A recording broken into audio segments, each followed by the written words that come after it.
India പരിഷ്കാരങ്ങളുടെ എക്സ്പ്രസിൽ കുതിക്കുന്നു. ഊർജ്ജ മേഖലയിൽ $500 billion നിക്ഷേപ അവസരമുണ്ടെന്ന് പ്രധാനമന്ത്രി നരേന്ദ്രമോദി വ്യക്തമാക്കി.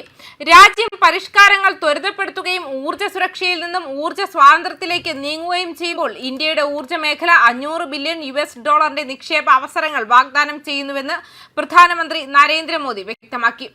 ഇന്ത്യ എനർജി വീക്ക് 2026 ഉദ്ഘാടന ചടങ്ങിനെ വീഡിയോ കോൺഫറൻസിംഗിലൂടെയാണ് അഭിസംബോധന ചെയ്തുകൊണ്ട് നാഴികക്കല്ലായ പരിഷ്കാരങ്ങൾക്കും എണ്ണ, വാതകം എന്നിവ കണ്ടെത്തുന്നതിനും ഉത്പാദിപ്പിക്കുന്നതിനുമായി 1 ദശലക്ഷം ചതുരശ്ര കിലോമീറ്റർ വിസ്തീർണം തുറന്നതിനും ശേഷം ദശാബ്ദത്തിന്റെ അവസാനത്തോടെ അപ്സ്ട്രീം മേഖലയിൽ $100 ബില്യൺ നിക്ഷേപം ലക്ഷ്യമിടുന്നുണ്ടെന്ന് അദ്ദേഹം പറഞ്ഞത്.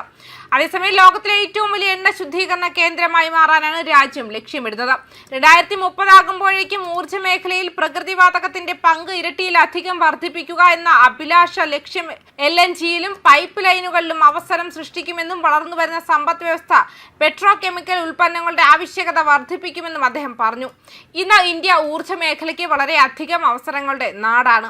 ലോകത്തിലെ ഏറ്റവും വേഗത്തിൽ വളരുന്ന പ്രധാന സമ്പദ് വ്യവസ്ഥ എന്ന നിലയിൽ ഊർജ്ജ ഉൽപ്പന്നങ്ങൾക്കായുള്ള ഇന്ത്യയുടെ ആവശ്യം ക്രമാനുഗതമായി വർദ്ധിച്ചുകൊണ്ടിരിക്കുകയാണെന്നും ആഗോള ആവശ്യകത നിറവേറ്റുന്നതിനുള്ള അവസരങ്ങൾ സൃഷ്ടിക്കുന്നുവെന്നും പ്രധാനമന്ത്രി പറഞ്ഞു. ആഗോളതലത്തിൽ പെട്രോളിയം ഉൽപ്പന്നങ്ങളുടെ കയറ്റുമതിയിൽ ഇന്ത്യ മികച്ച 5 രാജ്യങ്ങളിലൊന്നാണെന്ന് അദ്ദേഹം എടുത്തു പറഞ്ഞു. 150-ലധികം രാജ്യങ്ങൾക്ക് ഇത് വിതരണം ചെയ്യുന്നു. ഈ ശേഷി അന്താരാഷ്ട്ര പങ്കാളികൾക്ക് ഗുണം ചെയ്യും. ആഗോള പങ്കാളിത്തത്തിൽ ഇന്ത്യ ശ്രദ്ധ കേന്ദ്രീകരിക്കുന്നുവെന്ന് ഊന്നിപ്പറഞ്ഞ മോദി ഊർജ്ജ മേഖല മാത്രം 1-ലധികം മേഖലകളിൽ വലിയ നിക്ഷേപ അവസരങ്ങൾ വാഗ്ദാനം ചെയ്യുന്നുവെന്ന് പറഞ്ഞു. ആഴക്കടൽ പര്യവേക്ഷണത്തിനായി സമുദ്ര മന്ഥൻ ദൗത്യത്തെ ഉദ്ധരിച്ച് ഇന്ത്യ എണ്ണ, വാതക പര്യവേക്ഷണ മേഖല ഗണ്യമായി തുറന്നിട്ടിട്ടുണ്ട്. ഈ ദശാബ്ദത്തിന്റെ അവസാനത്തോടെ എണ്ണ, വാതക മേഖലയിൽ $100 ബില്യൺ നിക്ഷേപം ആകർഷിക്കാനാണ് ഇന്ത്യ ലക്ഷ്യമിടുന്നതെന്നും പര്യവേക്ഷണം 10 ലക്ഷം ചതുരശ്ര കിലോമീറ്ററായി വികസിപ്പിക്കാനുള്ള പദ്ധതികൾ ഉണ്ടെന്നും അദ്ദേഹം പറഞ്ഞു. പര്യവേക്ഷണത്തിനായി 170-ലധികം ബ്ലോക്കുകൾ ഇതിനകം അനുവദിച്ചിട്ടുണ്ട്. അതേസമയം ആൻഡമാൻ നിക്കോബാർ തടം അടുത്ത ഹൈഡ്രോ കാർബൺ അതിർത്തിയായി ഉയർന്നു വരുന്നു. നോ ഗോ മേഖലകൾ കുറയ്ക്കുക, വ്യവസായ ഫീഡ്ബാക്ക് നിയമങ്ങളിലും ചട്ടങ്ങളിലും ഉൾപ്പെടുത്തുക തുടങ്ങിയ പരിഷ്കാരങ്ങൾ നിക്ഷേപകരുടെ ലാഭക്ഷമത മെച്ചപ്പെടുത്തണമെന്ന് അദ്ദേഹം കൂട്ടിച്ചേർത്തു. ഇന്ത്യയുടെ വലുതും വികസിച്ചുകൊണ്ടിരിക്കുന്നതുമായ ശുദ്ധീകരണ ശേഷി ഒരു പ്രധാന നേട്ടമാണെന്ന് പറഞ്ഞ അദ്ദേഹം നിലവിൽ ആഗോളതലത്തിൽ രാജ്യം 2ാം സ്ഥാനത്താണ്. ലോക നേതാവാകാൻ ഒരുങ്ങുകയാണെന്നും പറഞ്ഞു. ഇന്ത്യയുടെ ശുദ്ധീകരണ ശേഷി പ്രതിവർഷം ഏകദേശം 260 ദശലക്ഷം ടണ്ണാണ്. ഇത് പ്രതിവർഷം 300 ദശലക്ഷം ടണ്ണിൽ കൂടുതലായി ഉയർത്താനുള്ള പദ്ധതികൾ പുരോഗമിക്കുകയാണ്. വർദ്ധിച്ചുവരുന്ന LNG ആവശ്യകത എടുത്തു കാണിച്ചുകൊണ്ട് ഇന്ത്യയുടെ മൊത്തം ഊർജ്ജ ആവശ്യകതയുടെ 15% ഗ്യാസ് വഴി നിറവേറ്റാനാണ് ലക്ഷ്യമിടുന്നതെന്നും മോദി പറഞ്ഞു.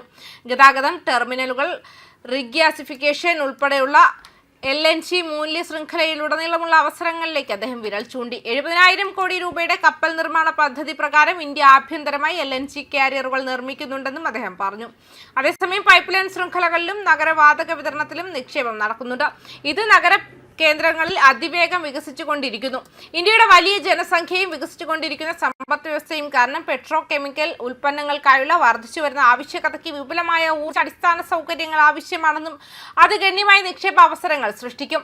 ഇന്നത്തെ ഇന്ത്യ റീഫോംസ് എക്സ്പ്രസിലാണ് സഞ്ചരിക്കുന്നത്. ആഭ്യന്തര ഹൈഡ്രോ കാർബണുകൾ ശക്തിപ്പെടുത്തുന്നതിനും സുതാര്യവും നിക്ഷേപക സൗഹൃദപരവുമായ അന്തരീക്ഷം സൃഷ്ടിക്കുന്നതിനുമുള്ള ദ്രുത പരിഷ്കാരങ്ങൾ എടുത്തു കാണിച്ചുകൊണ്ട് മോദി പറഞ്ഞു. ആഭ്യന്തര ആവശ്യം നിറവേറ്റാനും താങ്ങാനാവുന്ന വിലയ്ക്ക് ശുദ്ധീകരണ ഗതാഗത പരിഹാരങ്ങളിലൂടെ ആഗോളതലത്തിൽ മത്സരാധിഷ്ഠിതമായ കയറ്റുമതി വാഗ്ദാനം ചെയ്യാനും കഴിവുള്ള ഒരു ആവാസ വ്യവസ്ഥയോടെ ഇന്ത്യ ഇപ്പോൾ ഊർജ്ജ സുരക്ഷയ്ക്കപ്പുറം ഊർജ്ജ സ്വാതന്ത്ര്യം എന്ന ദൗത്യത്തിലേക്ക് നീങ്ങുകയാണ്. നമ്മുടെ ഊർജ്ജ മേഖലയാണ് നമ്മുടെ അഭിലാഷങ്ങളുടെ കാതൽ. $500 ബില്യൺ നിക്ഷേപ അവസരങ്ങൾ ഇവിടെയുണ്ട്.